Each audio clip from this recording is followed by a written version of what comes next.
시청자 여러분 안녕하십니까. 이제 벌써 10월 21일 새벽 1시 반이 넘었습니다. 지금부터 저녁에 한 번 정도 심야 방송을 시작하겠습니다. 오늘 또 가장 중요한 뉴스는 이재명의 이 대선 자금 의혹이라고 지금 볼 수 있는 김용한테 전달된 이 돈 8억. 이게 이제 큰 지금 정치권의 파장을 이야기하고 있는데요. 자, 이걸로 하나가 끝나는 게 아니라 지금 오늘 저녁에 다시 추가적으로 JTBC하고 한국일보가 단독으로 보도하고 있는 내용은요.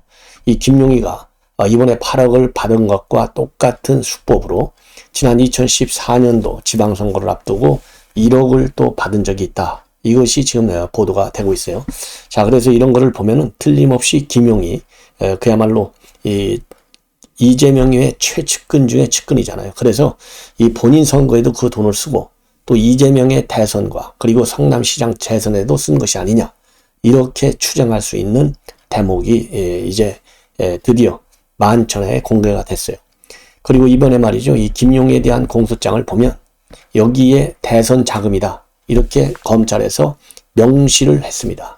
자, 그래서 우리가 오늘 이제 오후에까지 저도 이제 보도할 때 대선 자금으로 넘어간다, 이렇게 우리가 추정을 했는데요. 이제 김용의 공소장에 대선 자금이다라고 못이 박혀 있기 때문에 본격적으로 이재명이한테 이 대선 자금으로 흘러 들어갔다라고 검찰에서 입증할 수 있는 근거를 가지고 있는 것이 아니겠느냐. 왜냐하면 그렇지 않다면야 대선 자금으로 쓸 수 있겠어요? 그러니까 지난 4월하고 말이죠. 지금 이제 보도를 보면 지난 4월하고 작년에 4월하고 8월 사이에 8억 원이 전달이 됐고 요청을 한 것은 작년 2월에 요청을 했다, 이렇게 되어 있어요. 그러니까 대선이 본격화되기 1년여 전부터 집중적으로 자금을 이제 모은 이 정황이 파악이 된 겁니다.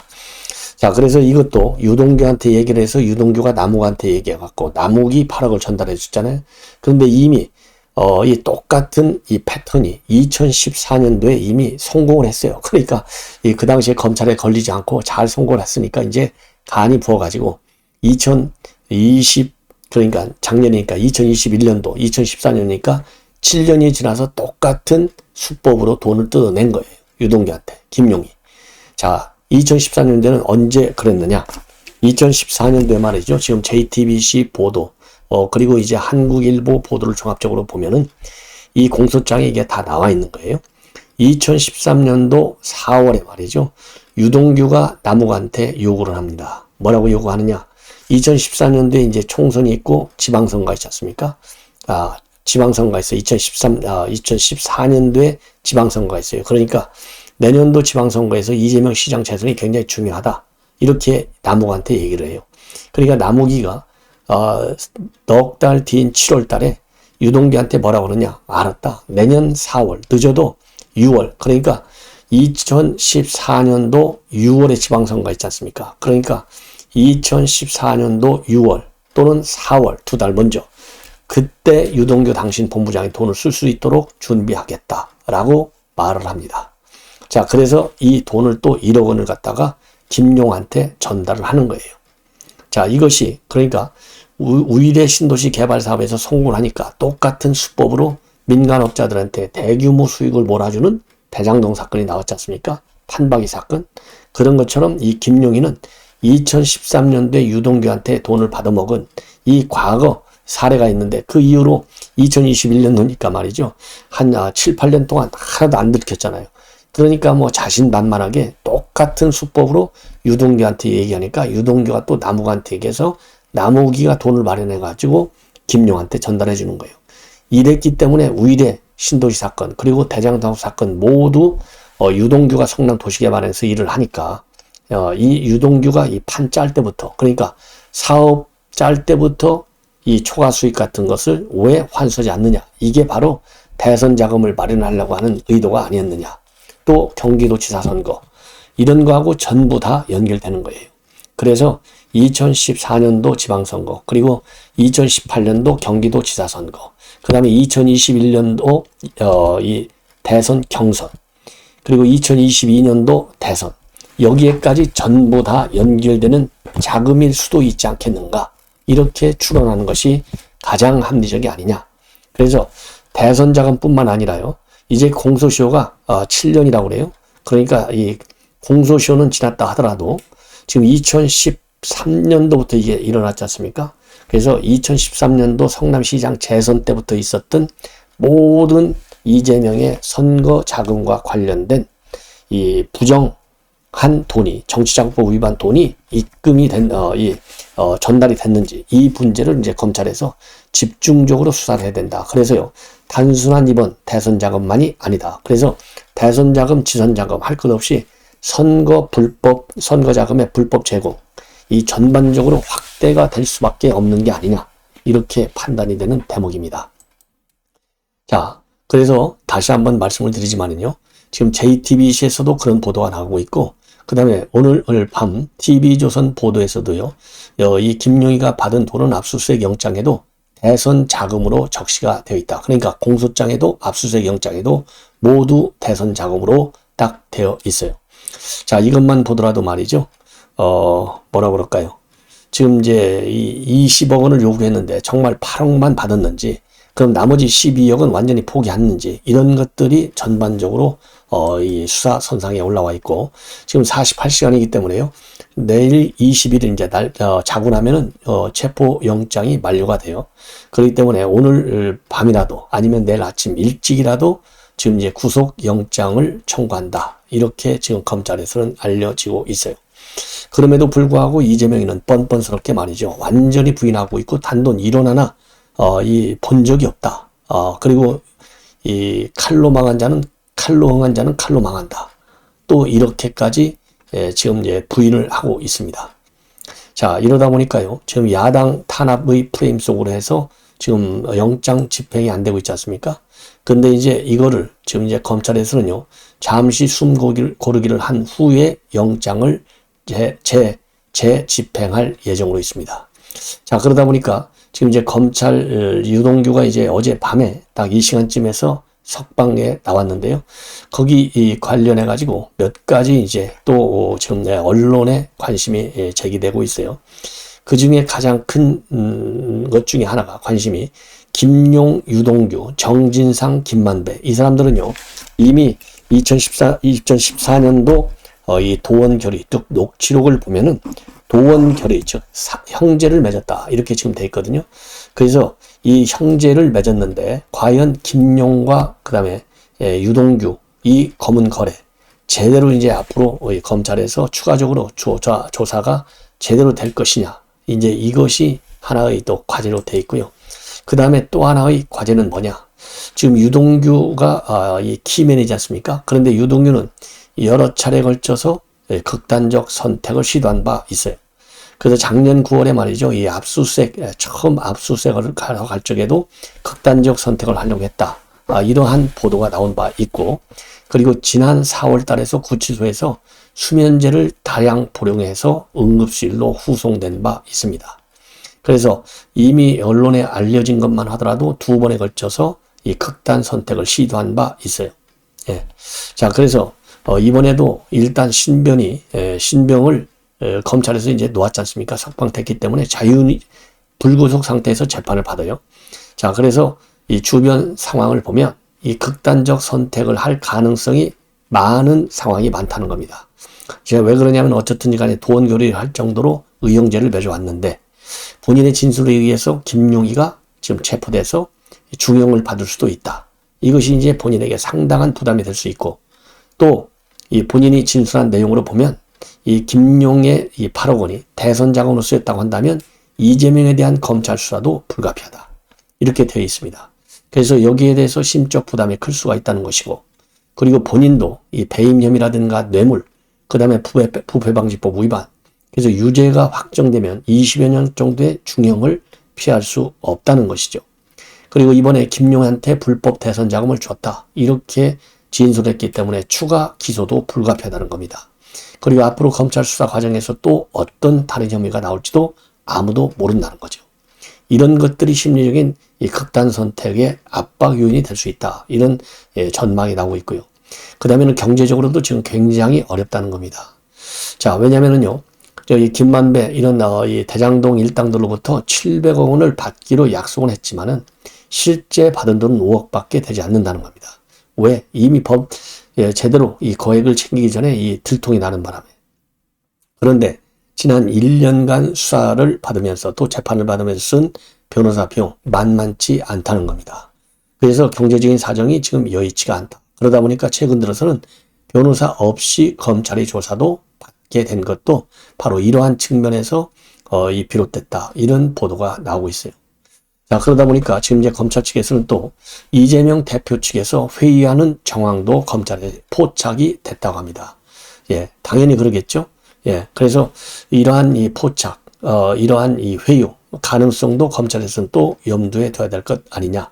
그래서 작년에 압수수색할 적에 이 정진상과 김용희가 이 유동규한테 전화를 한 것도 입막음용이 아니었나. 이렇게 검찰은 의심을 하고 있다고 합니다. 자, 그리고 참고적으로 말이죠. 또 여러분들 잘 아시다시피 이 대장동 사건을 하면서 생명을 던진 사람들이 너무나 많아요. 유한기 던졌죠. 그 다음에 김문기 던졌죠. 변호사비 대납 의혹을 맨 먼저 폭로한 사람도 숨진 채 발견된 바 있습니다. 그리고 김혜경 법과 수사 과정에서도 참고인 조사를 받던 40대 이 사람이 또 숨진 채 발견되기도 했어요. 이게 지난 7월 달이지 않습니까? 이런 것들도 유동규의 신변 이상 가능성을 또 완전히 배제할 수 없는 요인으로 전부 다 거론될 수 있다는 것이죠. 그래서 지금 제가 보기에는요, 이러한 극단적 선택에 대비해서, 왜냐면은요, 이재명을 유죄로 몰고 가고 김용을 유죄로 이 판결을 받아내기 위해서는 재판전에서의 유동규의 진술도 굉장히 진술이 아주 결정적일 수 있다. 저는 그렇게 판단이 됩니다. 자, 그렇기 때문에 이 유동규의 신변에 특별한 불길한 일이 발생하지 않도록 법이 허용하는 범위 안에서 최대한도의 신변 보호 조치가 필요하지 않느냐, 이렇게 생각이 듭니다. 그리고 지금 야당에서 말이죠, 이번에 유동규로부터 이 8억 원 전달 이 얘기를 듣기 위해서 부인을 동원해서, 그러니까 사실혼 관계에 있는 이 배우자를 이용해서 회의했다, 이런 지금 보도가 나오고 있는데, 여기에 대해서 이거는 악의적인 프레임이다.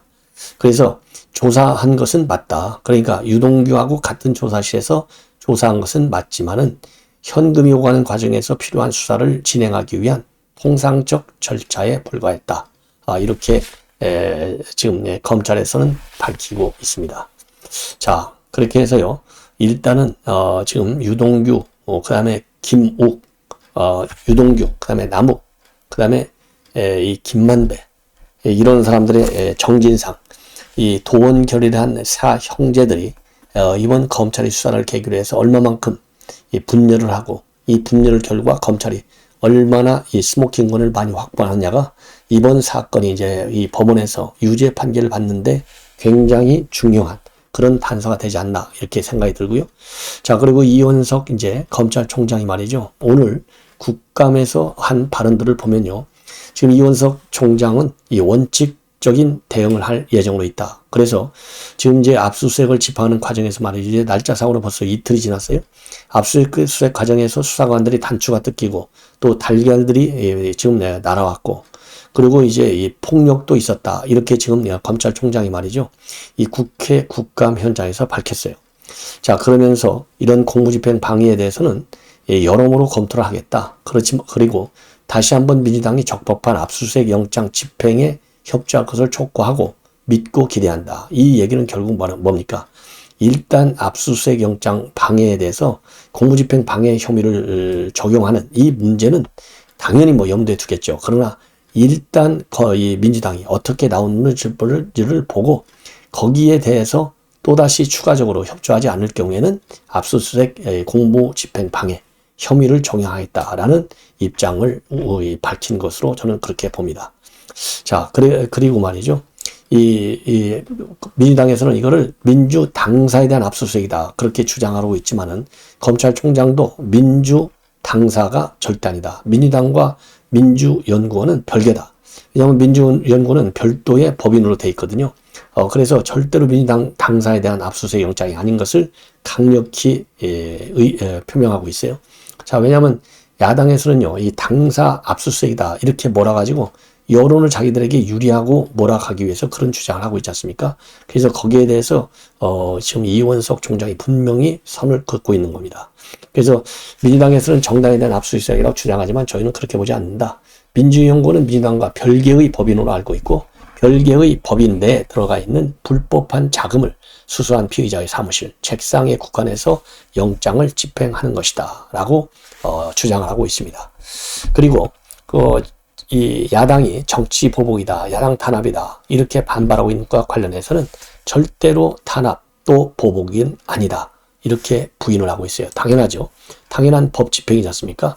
자, 그래서 어쨌든지 간에 지금 이제 이원익 검찰총장의 경우에는 뭐라 그럴까요? 아주 원칙적 입장에서의 대응을 하고 있고요. 이 과거 다른 검찰총장들과는 달리 현장에서 야당 의원들하고 맞부딪히려고 하는 그러한 입장에서의 강한 워딩은 자제하고 있는 것이 굉장히 큰 차이점이다. 그리고 유동규를 회의하려고 했다는 야당의 주장과 관련해서는요. 유동규는 그야말로 성남시설공사, 도시개발공사, 경기관광공사 기관장이나 고위 임원을 지낸 분인데 그런 사람에 대해서 회의를 하겠느냐. 회의를 한다면 오히려 구속하고 교정시설 안에 가둬놓고 회의하지 법원에서 이 구속영장 기간이 만료돼가지고 밖으로 나간 분을 회의할 수 있겠느냐. 이렇게 입장을 밝혔습니다. 자, 그리고요. 그리고 지금 이제 구속기간 만료로 석방된 데 대해서는요. 법원에서 추가영장 발부 여부를 판단한 것인데 1심 구속기간은 형사소송법상 최대 6개월인데 추가 기소해서 6개월이 연장돼가지고 구속기간이 1년이 됐는데 이 상황에서 다시 추가 기소를 했는데 이 법원에서 이 병합을 하지 않는 바람에 즉 영장 발부가 되지 않아서 부득이하게 어제 그제 0시에 석방된 것이다. 이렇게 경위를 쭉 설명하고 있습니다. 자, 그래서 이제 이원석 검찰총장이 말이죠. 지금 압수수색 영장 집행을 방해한 민주당에 대해서 즉각적인 이 업무 방해 혐의를 적용하는 법적 대응은 1차적으로 민주당의 추가적인 협조를 얻어내기 위해서 민주당의 반발을 줄이기 위해서 1차적인 고려에서는 조금 제외하는 것이 아니겠느냐 이렇게 판단이 들고요. 그 다음에 또 중요한 것 중에 하나는 이원석 이 검찰총장이 말이죠. 해수 공무원을 간첩으로 몰아간 거 이거에 대해서는 유족에게 큰 상처를 줬다. 그래서 이 부분에 대해서는 철저하게 수사하겠다라는 입장을 보였습니다. 왜 그러냐면 명확한 근거 없이 우리 국민에 대해서 국가보안법 위반 사건 또 간첩이라고 단정하는 것은 유족에게 큰 상처가 되고 있다. 그래서 어느 부분까지 공직자로서 책임을 물어야 할지 심각하게 고민하고 있다라고 밝혔습니다. 자, 그리고 말이죠. 이 문재인 이 대목은 굉장히 중요해요. 이 조수진 의원이 질문한 건데 문재인 대통령 서면 조사해야 되는 거 아니냐? 이렇게 조수진 의원이 물었어요.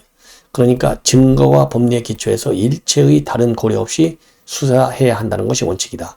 전직 대통령은 그 재임 기간에 국가와 국민을 대표하시는 분이었기 때문에 신중에 신중을 기해야 한다. 항상 수사는 삼가고 삼가야 한다는 생각을 갖고 있다.